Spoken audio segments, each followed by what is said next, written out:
Take yourself a sip, get yourself nice and hydrated. Can you read it where I am today, with my cup, Ah. That's the town where I studied, where I lived 5 years. So you need to represent for them in a coffee cup when you're on calls. So maybe I'd reach out to the mayor and ask if he has whatever €5 for us. Our first sponsor is the town where you got your start. I love it. I love it. Welcome to the What's Your Baseline podcast. In this show, we talk about our experiences and lessons learned in enterprise architecture and business process management. What's Your Baseline is designed to be for everyone. Newbies who are just getting started with these topics, organizations who want to improve their EA and BPM groups and the value they get from it, as well as practitioners who want to get a different perspective and care about the discipline. Each episode will tackle different key topics, providing context, background, best practices, and stories from the road, inviting you to learn from our challenges and successes, and demonstrating key tools to help you set up your practice and get the most out of it. I'm your host, Roland Wolt, and I'm joined today by my co-host, JM Erlinson. Hey JM, how are you doing?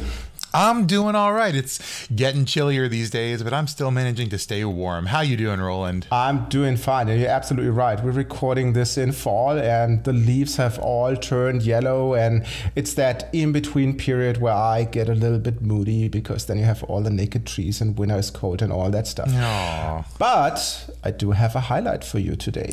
Do you? Yeah, JM, I do have a little treat for you. We do have a guest today. His name is, as you know, José Pires, and he's a conference facilitator, organizer, whatever. So welcome, José. How you doing? Hello there, Roland. Hello there, JM. Great to be here.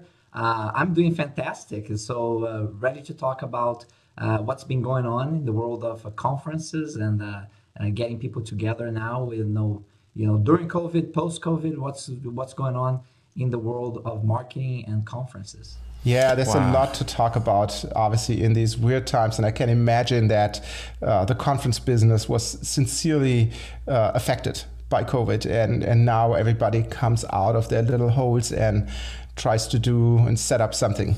But before we get started with that, can you give us a little overview of who you are for, obviously there's just a few of our audience that don't know you, but for those of you who don't know you, could you give us a little rundown who you are and what you're doing? Well, great. Listen, probably most of you don't know me because I have not really, the conference business, if you will, is not something that I targeted as part of my career. It's been more of an outcome over time, and I'll tell you a little bit about that. So my name is José Pires, and most people would think, well, this guy's name should be José Pires, but I'm not. And the reason it's José is because I'm originally from Brazil, so I speak Portuguese natively.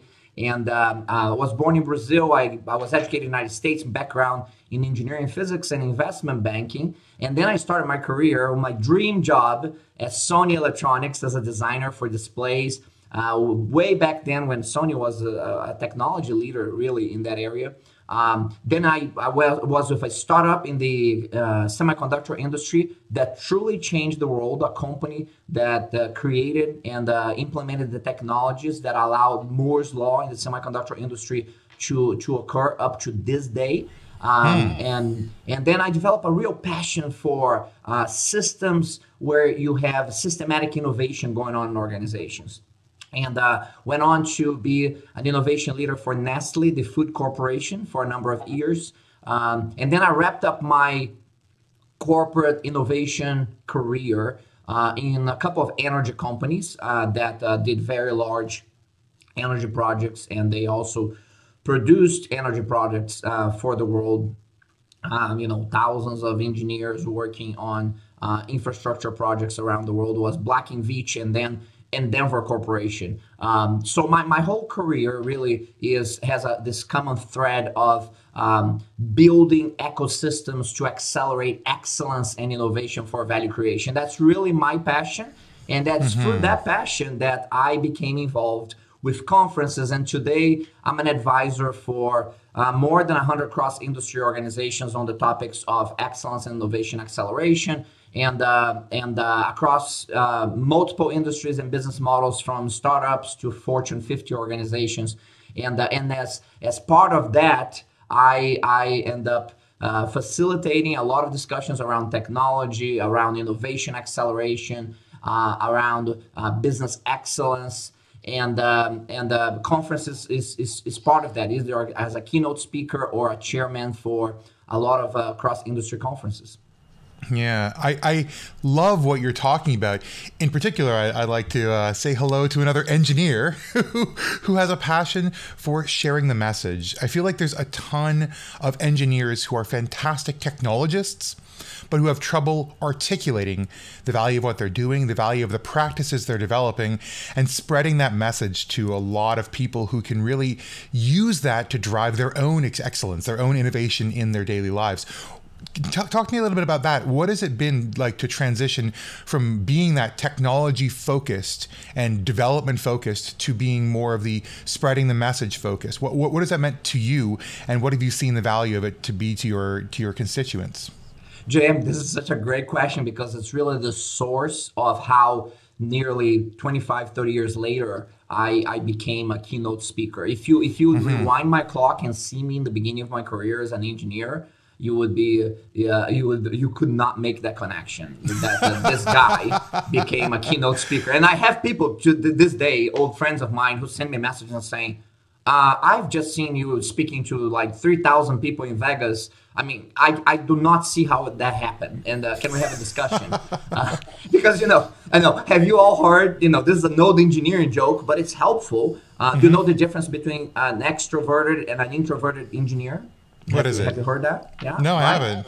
You have not? Okay. So that was me in the beginning of my career. So, I'm an introvert at heart. So what happens is that as an engineer, we say that an introverted engineer will talk to you while he looks at his shoes.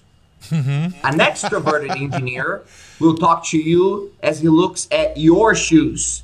I'm going to steal that joke. Listen, that's excellent. In the beginning of my career, I was a highly technical guy. I mean, when I was hired by Sony, I was in California and Japan at the Atsugi Research Center, where the technology was getting developed. I mean, this was very high-tech technical work. And my background was in engineering physics, which was really about physics and electrical mechanical engineering kind of combination. I was getting to deep physics systems, for deriving new technologies, and a lot of material science, a lot of deep, quantum mechanics. Before quantum mechanics was kind of a known thing for the outside world. In any case, very deep technical work. But what I learned very early on in my career is that I needed to develop certain skills, because if I had to present to more than a couple of people at a time, I would have physical reactions. I'll get blotchy on my face. It would be embarrassing, because I was that introverted, and it's very difficult for me to communicate with other people. And then on top of that, English is my second language. So it's like, that an extra layer of complexity that was built on. So it's a long journey on that. I realized that I was self-aware. I realized that I needed to overcome that to become a better communicator about the great technical things that we're working on. That was one part of it. The other part of it is that I would go to these technical conferences, and they were terrible, because you have all these amazing technical minds, PhDs in their fields, presenting things, and the presentations were awful because you could not get much out of it. There are a couple of people in the room probably who understood it, and it's not because the subject was so complex. It was because the presentation itself was so poor. And then I noticed that there were some people who were really good at presenting. They had such a compelling message, and they kind of engage you in the discussion, but they were full of crap at the same time. And I was like, there's got to be a better way. There's got to be an intersection where you can be this substantive speaker with content and with engagement with your audience. And I really made a mission to develop myself and skill sets to become that in the future. And it certainly was a journey for me. And I believe that I got close to that marriage of substantive content and engagement and facilitation that allow people to learn, to be inspired by the message, and take practical actions as a result. Yeah, I definitely can relate to this with the English as a second language, as you might heard, or might hear. We don't want to stress this too far. Yeah, ask our transcription service. But anyway, so I definitely can relate. And I also can relate when I think about the audience of our podcast here, which are architects, which in a lot of cases are technical people who run into exactly the same problems that you have. But before we get to that meat of the podcast, tell us a little bit about you as a person before we go into business. So what are things, your hobbies, your interests, your bucket item lists, and these type of things? Well, first of all, I have been incredibly lucky, blessed, whatever term you want to say, because I was able to find a passion related to my work and life early on in my career. And I have been chronically consistent with that for 25 plus years. And that has been incredibly rewarding, both professionally and personally, in being able to blend my professional interests and my personal interests and that way. And that is this realization early on in my career that I can do innovations, and innovations are very important. But how do you build a systematic approach to innovation that permeates your culture and really becomes part of your culture is what really fascinated me early on, because I saw that in pockets in large organizations like Sony. But it was not the culture yet. It was just pockets of excellence here and there. And I became obsessed with, especially when I went to this startup in the semiconductor industry, we literally had the smartest laser scientists in the world in one building in California. And these people couldn't get anywhere because they spent all their time trying to prove each other wrong instead of advancing a cause. So I became fascinated with collaborative leadership and common purpose. And again, collaborative leadership it requires you to surround yourself with individuals with different perspectives who are willing to disagree with you without fear of retaliation. And how do you create a system that has collaborative leadership and then innovation execution, which is the hard part, as a discipline in organizations to build a culture? So I was incredibly lucky to find that early on in my life. And then I've been consistently with that lane. People sometimes think you're really smart, but the reality is that I have been in this very narrow lane for a very long period of time. And if you take me out of that, I'm an expert on that, and I'm an idiot about everything else. So, so on that everything else, so on a personal level, I grew up in Brazil, so soccer was a passion from early on. And I have this tendency to become to have interests, become obsessed about them, kind of master them to a certain level, and then kind of let go. And then there are a few things in my life that have been a constant, and definitely soccer is one of them. Still, I'm over 50 years old, and I play now in an over 50 team in the city of San Antonio in Texas in tournaments, that go around the country. So I still have that. I have a passion for that. I have a passion for remote control airplanes, and I have, if you look at my house, you'll see all these different types of airplanes and jets that I have that related to remote control airplanes.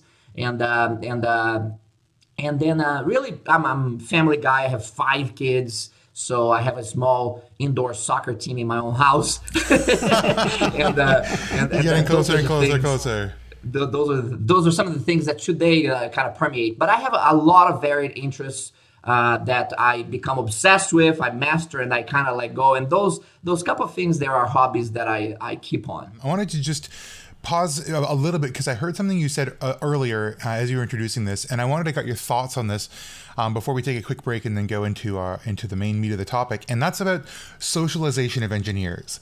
It feels like one of the things you really highlighted was that there's a lot of people in those technical positions who have trouble communicating properly. And what do you think that inspired you to grow into that capability? And at a high level, what do you think engineers need more of in order to facilitate that communication style that allows them to be more collaborators, it allows them to fit into a better organizational structure and produce better collaborative content? So high-level thoughts is that, self-awareness is where it all starts, right? You have to be aware that that communication piece is important for you to maybe go from good to a really great professional and engineer. And on that, there's public speaking is one of the top fears that people have. It's like way up there, like with the fear of heights. It's like, which is a very biological thing. So public speaking is very hard. And the question then becomes, and this is tightly connected to the issues of innovation, where fear of failure is what prevents a lot of people from innovating. Fear of public speaking prevents people from communicating more often. Yeah. And so I think that we know a lot about the science of fear and how to overcome that at a personal level, at a social level. At a personal level, you have to rewire fear as excitement, and you have to expose yourself in small doses, right? So you start doing small things, and you have to create environments in your organization where you can start doing that communication with smaller groups, and you keep increasing the size, if you will. And then at a social level, the antidote to fear is trust. You must develop a social network with trusting partners who are there to support you, to lift you, and to see you grow. So there's a lot to that, but we have to address the personal fear and the social fear that we have, and then have a plan on how we're going to scale up our capabilities over time, so that we can do bigger and bigger things. I always tell people, if you put me on a stage in Vegas with 4,000 people 20 years ago, it would be a disaster. And so you have to scale up to your capabilities. Wonderful. Well, that's really good advice for everyone already from José Pires. Thank you so much for the insight so far. Folks, we're going to take a little bit of a break now before we get into the meat of things, and hopefully you can reflect on some of the things José has said. In particular, take a look inside. Think about yourself. What causes you fear? What about interacting with others has been a challenge for you? And if you could change one thing about yourself, about your communication style, how you get your message across, what would that be? Let's give you a moment to reflect on yourself, and we'll come back in just a second.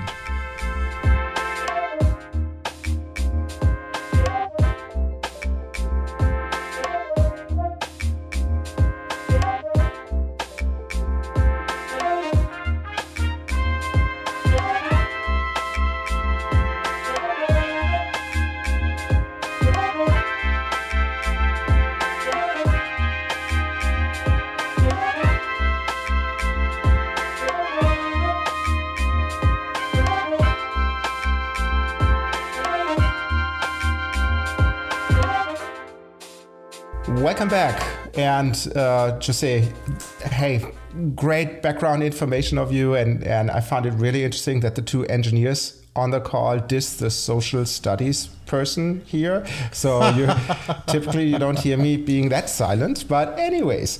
But when I look at our audience, I look at the architects, I look at the business process managers, I look at the people leading those departments and being part of the transformation projects that those organizations do, which in itself might be challenging. They might ask the question, why should I be interested in this whole topic of conferences and personal branding and self-marketing and whatnot if I just get paid to go and draw my architectural diagram and figure out which microservices to use and whatnot? So with your background, what would be your answer to these type of people who just think about why should I be interested in that topic? Well, I think that this is my experience. I have been blessed with working personally, training more than 30,000 excellence and innovation leaders across all organizations. And a lot of those excellence and innovation leaders are people just like what you described. That they come in and they're like, I do a job, and then it's 5, 6 o'clock at night and I go home and that's it. That's what I do. And I'm not making any judgments here because people do whatever is right for them. But what I have learned by empirical evidence is that those who find a higher level of fulfillment with their work and their lives. They have something that, to use the words of Abraham Maslow, when he looked at people who achieved their potential, if you will, and he calls that self-actualization. And the quote that he uses to describe those who reach self-actualization is, quote, "Discover what you're meant to do and then commit to the ardor of pursuing it with excellence." I believe, based on empirical evidence and a lot of great research done by great minds that supports that evidence, that unrealized potential is the biggest regret we can have in our lives. And what I want your audience to have is to have no regrets. I want them to look back in their lives and say, I have no regrets because I am the best version of myself that I can be. And I believe that for you to become the best version of yourself, you have to discover what you're meant to do. If you're doing drawings, that's fine. Do the best drawings in the world and ask yourself the question, how do I serve the world by doing these drawings? There's nothing wrong with that. You can serve the world by doing these drawings, but you have to commit to the art of pursuing that with excellence and become great at whatever it is that you do. And that journey will be a rewarding journey. That's what the evidence shows. And I believe that part of that rewarding journey, once you become great at whatever you do, finding a voice and finding channels to share that experience with others is incredibly powerful. And I think this is all about realizing our full potential as human beings, realizing our full potentials as professionals, whatever craft we have, and finding our voice over time as we become great at what we do is a wonderful complement for realizing our potential. So this is about becoming good and then great at what you do, and then communicating to the world that. I think that there is a greater cause, a greater reason for that. And then if you're like very kind of a transactional person, a lot of technical people are very transactional. I'm going to study engineering and finance because I want to make a lot of money, and that's my goal, José. So shut up about this purpose thing. Fine. Yeah. I'm good with that, Joe. But do me a favor. Just become great at what you do, and you're going to make more money than you know what to do with it. So if you become great at what you do, and then you're able to communicate that effectively to the world, and you create value to others, guess what? You're going to get value back. Whether it is a promotion to start with, that you go from a young engineer level to a senior engineer level, and then you become the qualified supervisor and manager for your department now because you have these technical capabilities and communication capabilities married. And whether you become bigger, greater at things. Engineers love to sit down and criticize other people, and because we're built for that, right? So we criticize them. Oh, but that CEO is not competent. I don't know how he got to be that. And I don't know how this person got to do this because I'm smarter than that person. Deep down inside, they're having those little battles. So here's the reality, Rick. That person is in there because they communicate better than you do. Okay? Because you have this great knowledge that nobody other than you and your counterpart in the lab know about. So you need to expand your message. You need to expand your influence as a leader and become a better collaborative leader. And communication is a big part of that. Yeah, I think that I've seen this kind of thing happening a lot. So I travel to Japan a lot, and you see pride in your work, regardless of what the work is, at every level. You see folks who are working at a train station as a conductor, making sure that people have gotten onto the train, and they take incredible pride and diligence in their work, and that they're expressing and communicating that pride, and that makes them better at what they do and better at communicating what they do. And so that can be at any level. And that's fantastic, particularly if you have the opportunity to start inside and then externalize that and find the opportunity to share your pride in your work, the diligence you've built in yourself, and the ability and desire to share that with your larger community. I love that. I love it. And getting that voice you talked about, conferences and trade shows and webinars feel like a good way to start the socialization, if you will, of an engineer, the socialization of a business process professional. And in that particular way, I wanted to bridge that into our first big question for you.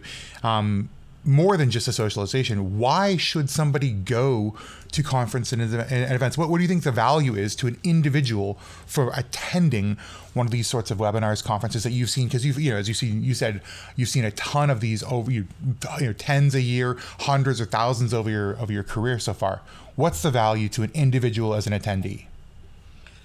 It's a great question. And the comment you made there about the people having a craft and communicating about that craft. We as human beings, we're mesmerized when we see someone who is great at what they do. It doesn't matter what it is. We go to the beach and there's some dude building a sandcastle, and he builds that one amazing sandcastle that you could never build. You go like, wow, and you cannot help but stop and watch, right? And if you see people who have all these different talents and skills in whatever we do in the world, we're mesmerized by that. So I would say that one of the great reasons people go to conferences is to be inspired. And we are inspired by greatness. We are inspired by great speakers, by great leaders, by greatness in general. And so to be inspired is a big part of it, because it inspires you to see what we can achieve, what someone can achieve. So there is that inspirational piece that's very important. There is a learning piece, because inspiration is good, but inspiration is like a rocking chair. There's a lot of motion, but you don't get anywhere. So you have to figure out, how do I translate these principles into action that creates value for me and for those around me? So that's what learning, that's what I call learning. It's action learning, okay? Not just learning things, but really, how do I apply this? So it's inspiration, it's learning, and there is the networking aspect. It's about connecting with others that will allow you to develop different perspectives that are useful and practical for whatever that you do. So I would say learning, inspiration, networking are the main reasons that people go to conferences. I'm hired to do about 50 conferences in every 18-month cycle. So they're across all industries around innovation, excellence, technologies, and related topics. So there's always, some sort of survey going on that's asking what people are looking for. And then these three themes emerge most often: learning, inspiration, and networking. Mm-hmm. And, that's where the people are who have the expertise, who have done this before, who can bring you into the fold with their perspective and their call to action. And I love how there's a lot of industry content and industry conferences where the call to action really inspires a personal change. That's what I'm hearing from you as well. So break down those conferences, though. What kind of activities are happening within the conferences? So talk to me about how they break down and what kind of value do these activities have? So if you're looking to go to a conference, what events inside that conference or webinar or whatever should you be looking to attend, and why? So that's a great question, and we can't, bypass the fact that we have had a global pandemic that not only disrupted the conference world, it has dislocated it. And the difference between a disruption and a dislocation is that disruption, it's possible that it may flex back to where it used to be. A dislocation is permanent. Things have changed in a way that they will not go back to how they used to be. Now, everything that I say here, there's one of the big platforms of everything that I say is that, listen, when you listen to me or listen to anybody else, just remember this. There are two types of people who predict the future: those who don't know and those who don't know that they don't know. So I'm just one of them, okay? So keep this in mind. It's a big lesson for innovation. So the point being that these are my observations with a lot of experience and my prediction of the future. This dislocation has happened. Conferences will never be like they used to be, for a number of reasons that we can get into. But let me get to your main topic. Why people go to these conferences and kind of the structure of these conferences in a COVID world, if you will. We talk about learning, inspiration, and networking. So you're looking for, if you look at those three pillars, if you will, I think you get the most out of these conferences if you're able to learn, to be inspired, and to network. So to learn and to be inspired have a lot to do with the quality of the speakers that you have in the conference. So you have to look at who is actually speaking. This is really interesting because I would say there has been a multiplication of virtual events because they are much easier to do and produce than an in-person event is, for a number of reasons. But this multiplication of virtual events, some people say, well, the quality is lower now because you have so many of this, which is probably true in the aggregate. But in individual events, you have much higher quality than you did before because now you have the CEO of a company who can be there for a 45-minute talk, and he or she would not travel to Orlando to do that 45-minute talk. And now they are open through technology to give you access directly to them. So I would say that learning and inspiration comes from highly qualified speakers, those who have great content and practical experiences, and they're able to communicate that effectively. So you have to, and I would say it's 5 to 10% of speakers on most conferences have that. So you have to be selective, not just the conference name, but who are the speakers. And then the networking piece has more to do now with the conference production, especially if you're in a virtual environment. How do they create opportunities to network in that conference environment? So it could be through the questions and answers that you have. They could have networking rooms that they create during the conference. You have nowadays some conferences are playing with avatars and things like that with technology. But you want to look at how, if you're gonna learn, be inspired, and network, you have to look at each conference separately and see what are the mechanisms that they have created for you to get each one of those components fulfilled. And it's definitely a challenge, not only for the introvert who's attending, but also a lot of webinars that I participated in or attended. It's cookie cutter. You have somebody from marketing giving a little speech, you have one speaker, and then you have a Q&A, and then everybody goes away, and that's it. And all the participants, the organizers, give themselves a pat on the back and say, oh, good job, we've done it. But the question is, what is the outcome, the takeaway that the participants have? And I think that's a really challenging thing especially if you have some introvert people. So the next question that I have to you is, well, having said that, we spoke about conferences, and I'm thinking about something like the Sapphire, like thousands and thousands of people where you're lost and on a big floor in Orlando or elsewhere. Or you talk about the 45-minute webinars where people just listen to somebody babbling. What are alternatives that might be useful for the introvert, for the audience that we have, and where should they go? So I'm thinking along the line of local organized meetings, unconferences, TED Talks or TEDx Talks, these type of things. What have you seen? What works? Yeah, there's so much there, right? It depends on your interest. It depends on what you're focused on. What is that you want to learn? What inspires you, and how important is networking for you? So you have to answer. I will keep going back to those three pillars. What are you looking for? Learning, inspiration, and networking. And then what are the best channels out there? I would say that most conferences are not very good. They're like glorified sales pitches for participants, and that's terrible. And we can talk about that from the branding standpoint, from company brand standpoint. I think a lot of conferences hurt the brands, don't help the brands, because nobody wants to be sold things, technology specifically, the way it's being done. But anyway, side point to your specific item, we had of course, we've been severely constrained about certain options with the pandemic, but a lot of the local in-person events are wonderful ways of learning, getting inspired, and networking. Some of them are returning to right now, depending where you are in the world. Some places life looks normal right now. In other places, there's still a lot of restrictions. So it depends on that. But just as local events, like for example, here in San Antonio, we have the American Society for Quality, who has like this events where they are now getting people together again and having local events. Those are wonderful. Listen, you can go to YouTube and get some amazing insight and be inspired by things, which is new channels that 20 years ago you didn't have. I personally be involved with hiring a speaker for $100,000 for a 1-hour talk, and that talk is available for free on YouTube. So it's like you have technology has given us access to many different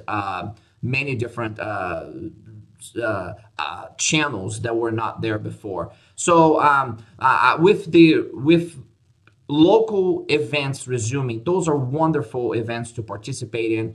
YouTube is amazing in terms of the content that's in there, depending on what you want to learn and be inspired by. And I think that there are good virtual conferences going on, and there are amazing in-person conferences that are returning now, and the conferences still have a value. But I think that both professionals and organizers are going to be more discerning about the quality of these conferences, because people are going to be more discerning about how much money they're spending to attend a conference in person, now that they got used to getting this content virtually, often for free. Yeah, and that leads me to a question that I really wanted to figure out for organizations and for individuals. How do you determine that a conference is legitimate? So what are you looking for? What are the signs that tell you, oh, this is going to be good. This is actually a real event. This isn't just some slapdash people throwing things together trying to get cash off of, gullible industry professionals who are looking to advance. And what are some horror stories you might have seen along the way of conferences and events that maybe didn't have the right backing? So those are all great questions. I'll summarize here. You don't have to name names, don't worry. First of all, it's not easy to know which conferences are the legit ones, which ones are not, especially when you have a proliferation of virtual conferences going on. And to be fair, sometimes you rely on brand and previous experiences, because this is a good reputable brand, and that's been around for a while, and they deliver consistently good conferences. So of course that's a good signal. But there are a lot of new entrants in the market often, and some of them could be very good, and some of them could be very bad. But some key signposts to pay attention to is certainly the quality of the speakers, the production level, that you can see all the way from how well the website is designed and organized, and structure, and the planning for the conference and the communications for the conference, versus the disjointed marketing that you see in some of these conferences, where they have an agenda online, then the agenda doesn't show you really who the speakers are, and there are gaps in the agenda, and the times are wrong. You can see quality in a lot of these things just by looking at their website, that this thing was just put together as opposed to a well-planned event. Timelines are important as well. So if the first time you hear about a conference is something that they're just announcing it's going to happen in 4 weeks, maybe it's good, but it's unlikely. Usually conferences that are good quality conferences takes longer to produce them, whether they're in person or virtually. You got to get commitment from the right speakers. You have to do the planning and get the technology right and do all the rehearsals.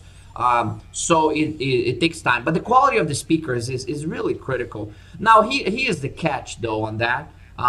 Don't confuse the quality of the speakers with the brand of the company. I have some person from Google talking. Oh, okay, Google is talking. Google is not talking. It's Susie, who works in procurement at Google, who's talking. And Susie has just graduated from college 2 years ago. So it's like, a lot of conferences use that as kind of a clickbait equivalent, all right? They will put the big brand name of the company there, and they'll get a low-level employee in the company who, God bless their heart, they're doing the best they can, but they have very little practical experience, and they're probably all qualified because they got hired by a good company, but it doesn't mean they're going to be a good quality speaker that's going to give you great insight. So you have to look at the speaker, not the company that the speaker works for. You got to look at the history of that speaker. Go tap on LinkedIn and see what their career looks like. You have to do a little homework instead of just signing up for the conference. And because your most precious asset is time, you're giving your time away to listen to someone else's message. So it's worthwhile doing the research up front. All right, Jose, you've given us some really great things to think about in how to consider which conferences to go to, what you're looking for, the homework you have to do. But I want to pose this question back to our audience because you're looking to go somewhere and learn something. So picture in your mind, ask yourself the question, if you could design a perfect panel of speakers, not just from a brand, but from a knowledge background, the expertise you're looking to get, who would you want to listen to, and what format do you think would make it most valuable for you to attend their talks, their interactive sessions? We'll leave you for a couple of seconds to think about that, and we'll come back to talk about expectations in conferences.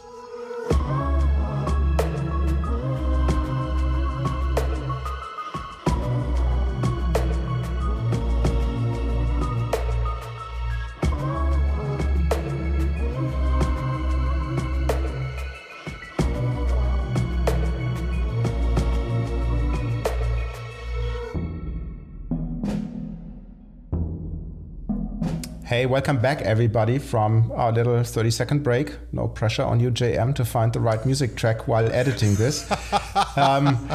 We spoke about the why of conferences and how to basically figure out what is a good conference and what to look for. And I really love that segment in the show, being inspired, learn something, build your network. I think these are all important things for people who are more introvert, who are architects and process managers.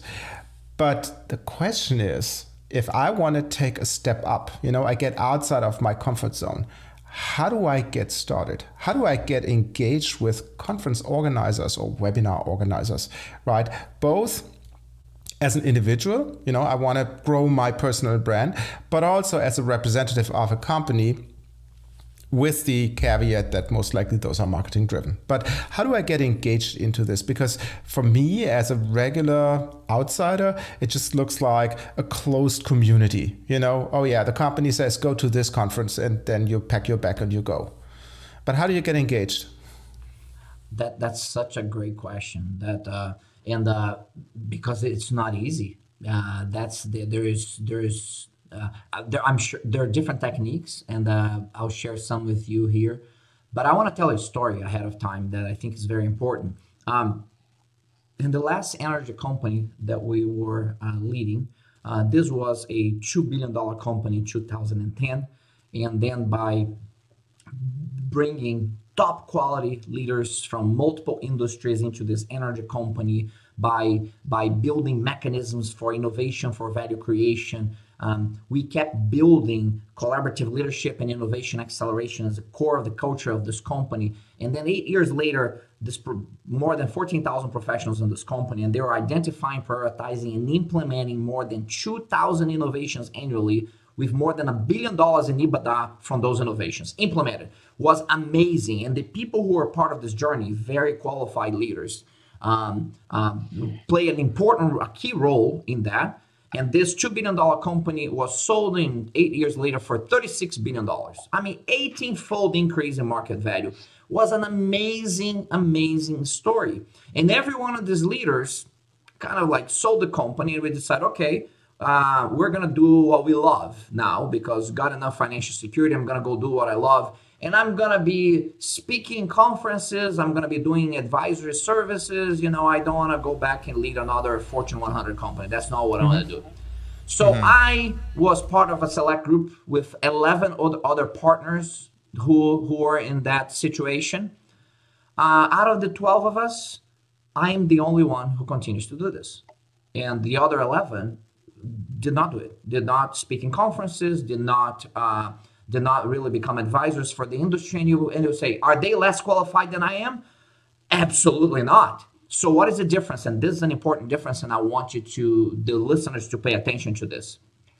Most people right now who invite you to conferences, they don't invite you to the conference. They invite your company to the conference, and you happen to work for that company. Yeah. Okay. Right. So that's why,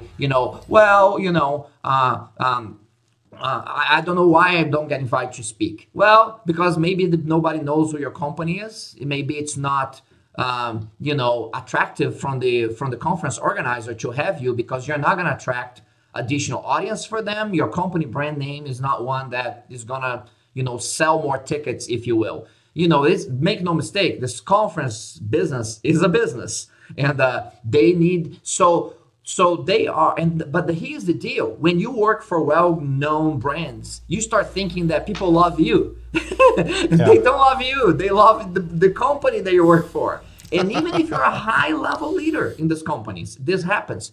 So what is the lesson here? So how did I get away with it? How do they invite me if I don't have the multi-billion-dollar energy company logo behind me anymore?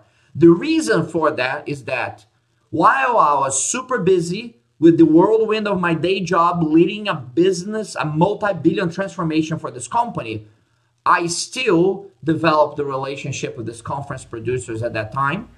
And I worked with them for 20 years, building the relationship. As I moved from one company to another, I continued to build the relationship with these conference producers. So this is a trick. I don't know if there's a shortcut. I certainly did not take any shortcuts. For me, it was about discipline, and discipline is consistency with purpose.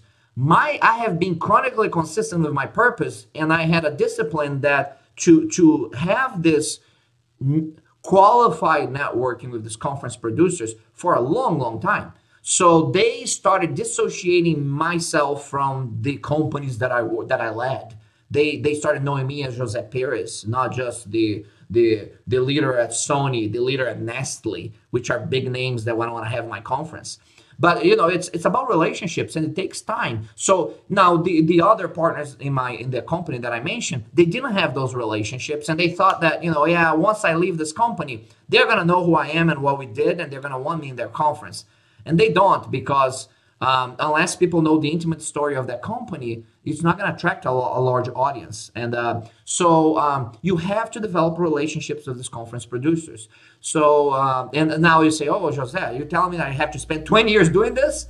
Well, that would be, being consistent with your purpose is a good thing. So find what that purpose is and be consistent with purpose, build relationships around that. And your life becomes much easier later on. That's an advice for young people in their careers now. The other thing, but if you're not there and you're starting now, how do I start? My suggestion is that you have to still build a relationship between you offer your services. First of all, become really great at your craft, whatever it is that you do. Be really great at what you do, because people want to hear stories of greatness. And they want authentic people who have done it, not someone who read a book from someone else. They need you need to do and become great at whatever you do. Then you need to practice conveying that message to others. And you have to do this in small ways internally, as we said. Maybe a group of friends to start, then your department, maybe your company. And then when you get as you build your confidence, then you try, a virtual event here and there. But here's the deal. You have to prepare. You have to work. You only have that one chance to cause a good first impression, right? So you have to come in and you have to do a great job. And remember, how do I do a great job, José? How do I cause an impression?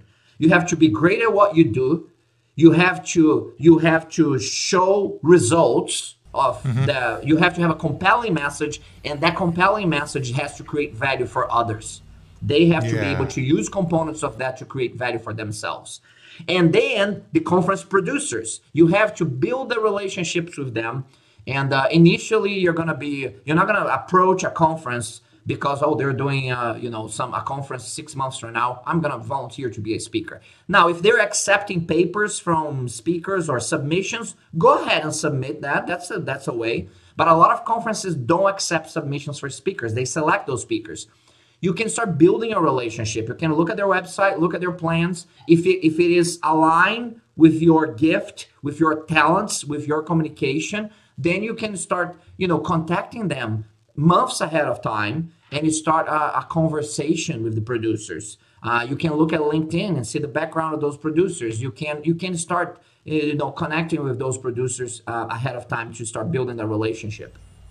Yeah, it's funny. You said that they don't want you, they want your company, unless you've made your brand strong enough that it gets to be more important, more valuable to them than the company itself. And I feel like when you said they want your company, not you, they want the company's marketing dollars, either in the form of direct payment, as in a sponsorship, or they want the company's existing work to have promoted their own brand. And so they're using that as a leverage for the conference's exposure and the conference's attractiveness to other participants and sponsors. You know, it's funny, we talked about this before we had a chance to go in this show and interview you, but you really made it clear, and I feel like there is a caveat with all of this, that this is very much a professional endeavor. This is not a charity. Conferences are big business. And if you want to play with those big businesses, you need to offer them value, not just feel like you're giving away charity to a charity. It's not. This is an industry event. In part of that business, a lot of companies just pay to play. They pay to play. And individuals too. You know, you can pay 20 grand and you get your slot on a conference to be a speaker. I mean, some conferences are not shy about that. But here's the deal. Usually those conferences do not have the best content because they're getting paid to play people and organizations. So that's when it kind of goes back to that discussion. How do I find out the real legit conferences? You have to be careful with the pay-to-play conferences. Those who are just kind of a money-making machine. You know, you pay them a certain amount and they're going to give you a speaking slot. And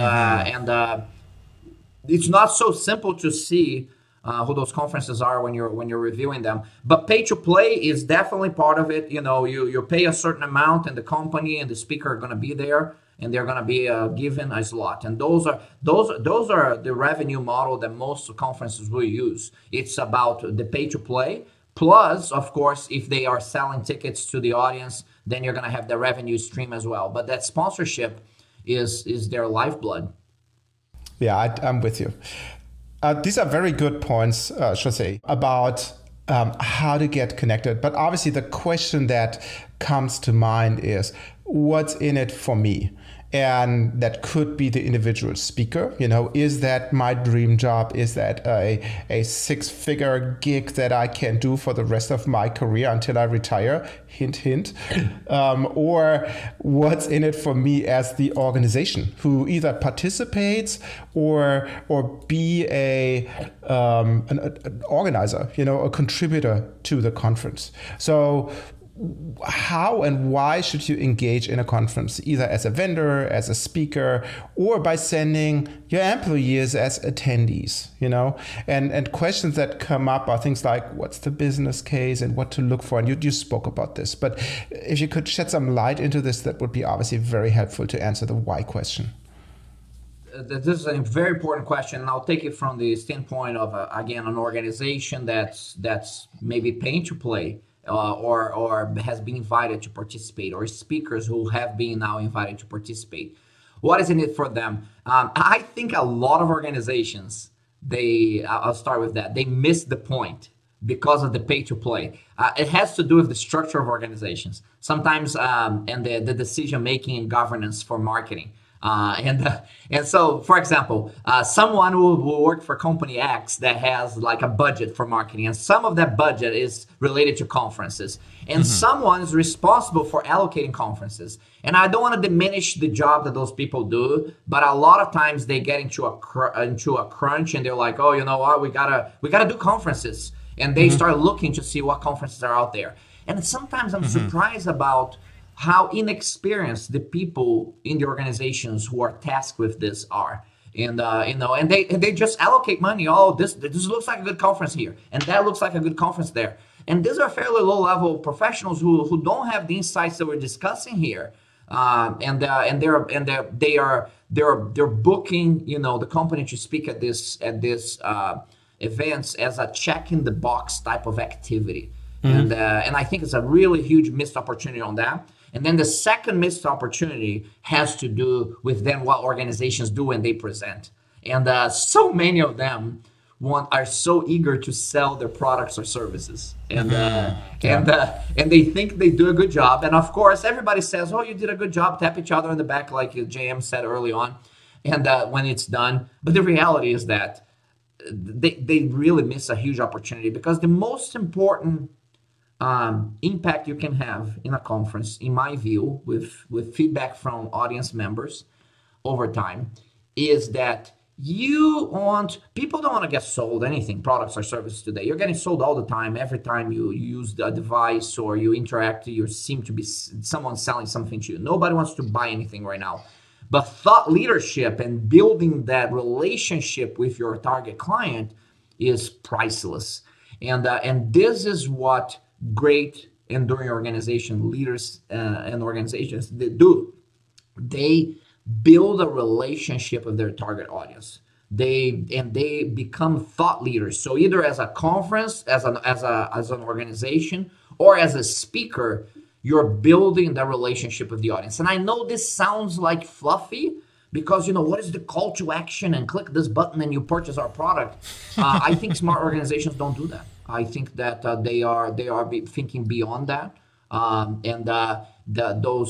they are developing a pull system over time with their thought leadership, and the real smart ones do that. The pay to play approach creates a bit of a vicious cycle, that people think that they have to quantify the return and they have to have some amount of sales as a result of this conference, and it ends up leading you to the wrong behaviors and counterproductive behaviors in establishing that relationship with the audience.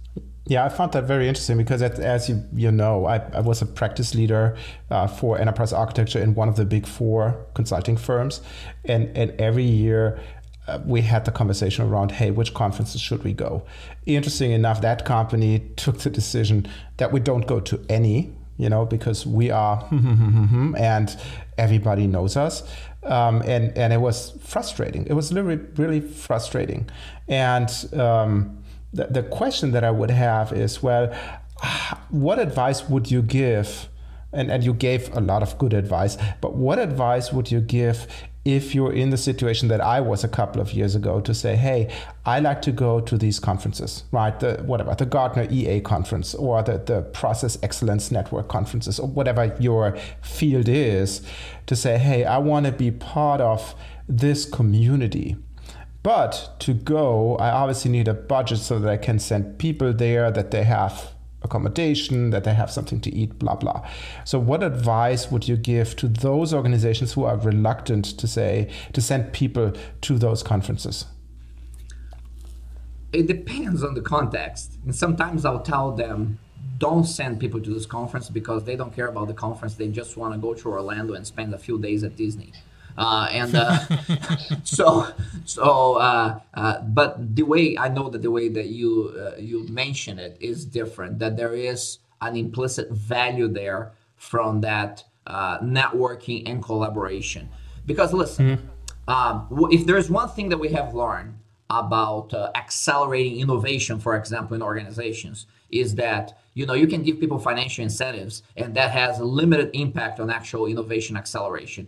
The greatest catalyst for innovation acceleration is to create an environment where great people and great ideas can connect.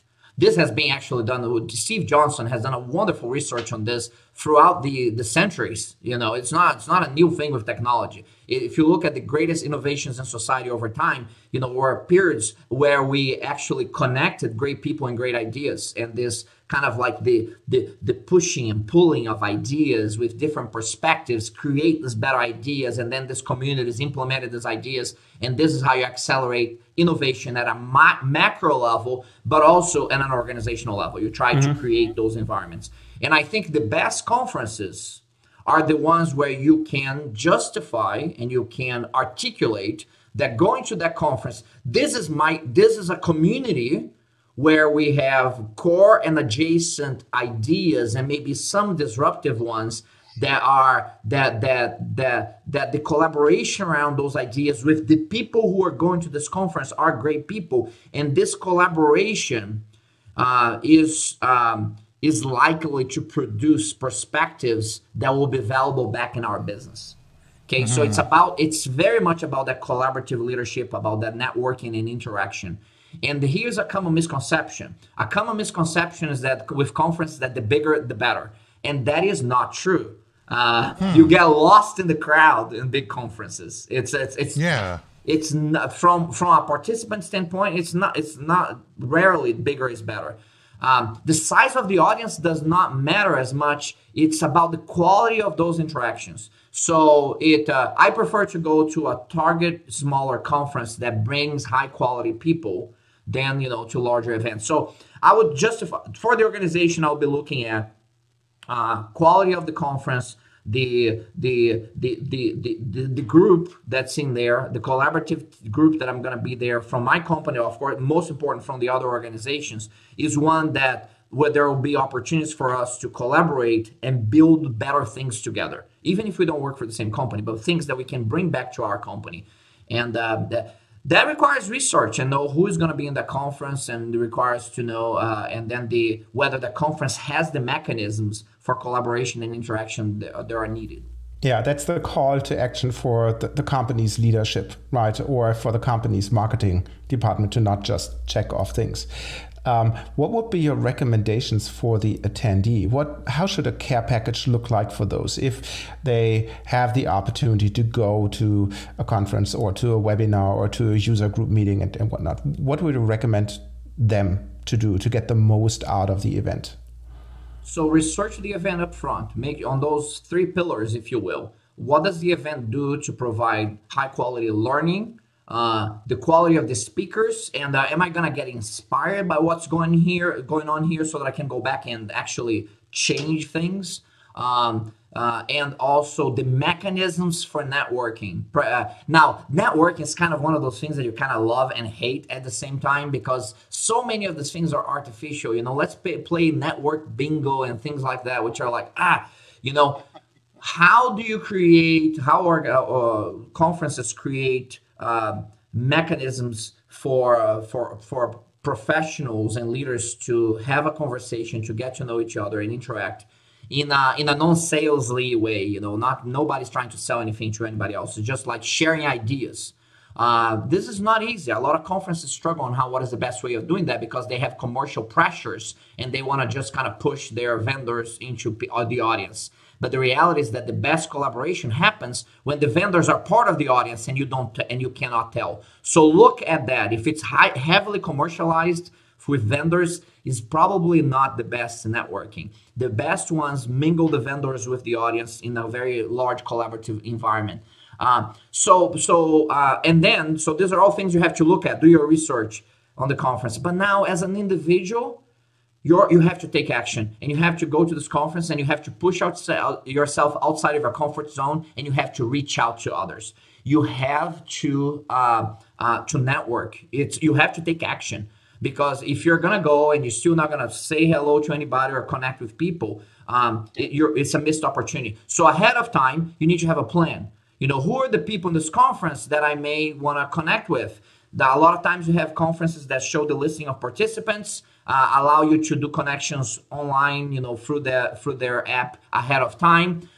You can also see who the speakers are. You can connect with them on LinkedIn. You can follow who they are. You can go have the courage to stand up and go and talk to them and say hello, and I have a question for you after they speak and they mingle with you. So you have to push yourself to get the most out of the conference from a collaboration and networking perspective. A lot of times we all get very timid on doing that, because again, a lot of folks are more introverted, and we have to have a plan, be proactive about it, connecting ahead of time if we can, and then following up on the conference.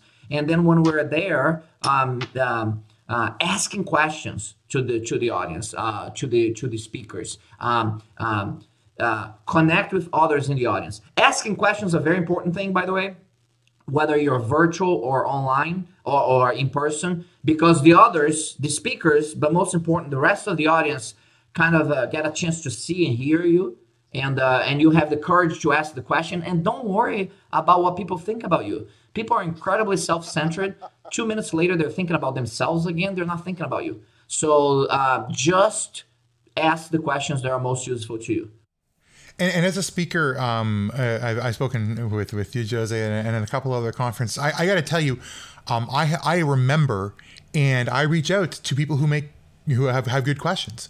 who have made a topic of conversation come to the fore, who have inspired a discussion about something that matters. And so please ask questions. That's a really good point. I wanted to bridge us to something else in the personal sense, Jose, because we both done conferences. All three of us have been working the trade show floor, if you will, for days on end. What do you do personally to keep yourself healthy and keep yourself motivated, to keep yourself able to do the things you want to do in the conference? What are some tips for people who are attending physically to keep going, keep the energy, and keep their sanity and health as they navigate these trade shows and conferences? That's a good question. It's a very personal, of course, depending on the lifestyle that you may have. But I would say that if you are like a bit of a road warrior, if you will, and attending a lot of different conferences, if it's a one-off, I'm not sure if you need a whole lot of preparation. But if it's something that you do routinely, like I do, I can speak from my own perspective. I try to keep a routine as I go to these conferences. I stay mentally engaged with the topics, with the speakers, and I ask questions, and I think that helps me to be mentally and physically engaged in the conference. But I also, when I'm traveling, I still have my little workout routine that I do to make sure that, I'm not, just eating and not doing anything else. I try to keep kind of a sense of normalcy as I attend conferences. So I have my meals in the right time. I work out if that's the day that I usually work out, or I just take a walk. Or, listen, I have some fun as well. I may go to Disney when I'm in Orlando, and I will schedule that in, and I will go see the new attraction someplace. And that's part, or the other wonderful thing is to, part of that collaboration and networking is go have dinner with someone who doesn't work with your company already or work with you, go meet someone else and invite the person out for dinner, in an area nearby. So all this, I think that you keep a sense of normalcy and routine as you attend conferences on what you do on a regular day, and you make sure that I think that you're a professional. You're there, and there is still kind of work to do, and there is other things that you have to take care of.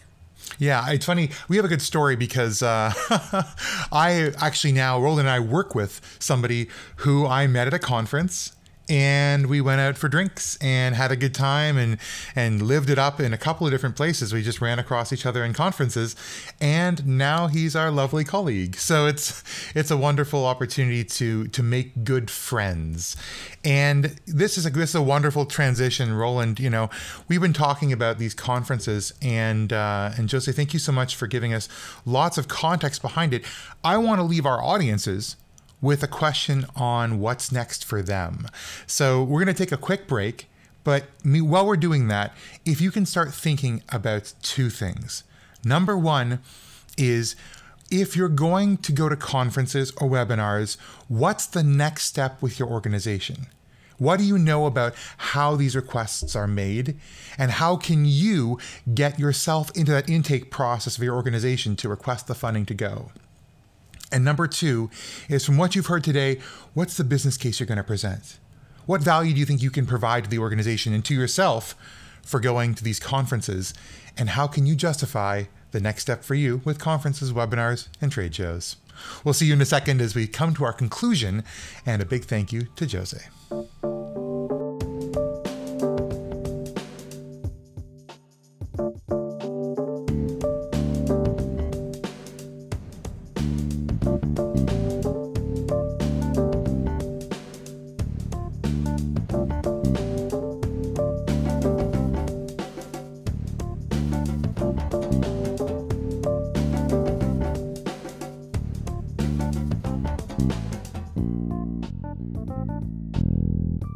Hey, welcome back. But before we part, do you have any last advice for our audience? JM and Roland, first of all, this has been a great conversation. related to a topic that I don't talk very much about, because my real purpose and mission is excellence and innovation acceleration, and this conference world is something that emerged as a wonderful channel for that message to occur, and then they took on a life of its own for me, and in the time that I spent doing those things, conferences and chairmanship of events.